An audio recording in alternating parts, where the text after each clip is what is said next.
acá con unos invitados a la capital. Aquí vamos a ser democráticos. El presidente del Congreso que quede tiene que coordinar con cacique general, local, todo unánime. Y demostrarle a la Zulia que tenemos capacidad para conciliarnos entre nosotros. Pero eso no ha habido y hay que levantar eso. Así que yo le digo al grupo en general, estamos para trabajar, colaborar, unirnos, con decencia, con credibilidad, con formación, con humildad, con desarrollo para llevar a cabo esto. Y desde que yo tomé, se me salieron las lágrimas el día que yo vi bebé correr debajo de agua, lluvia allá en Llanoñoco, el desorden, la gente con hambre, los caciques que están haciendo.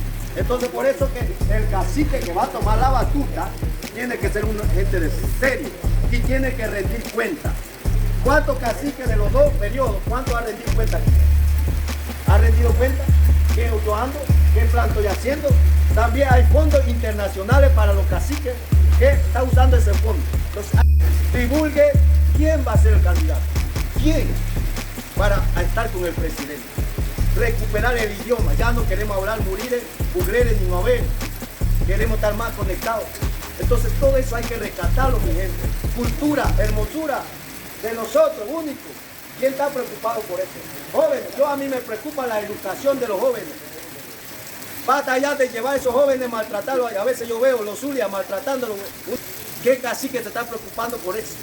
Crearle un centro comercial, un supermercado de gran escala, donde los jóvenes vayan a trabajar. No hay.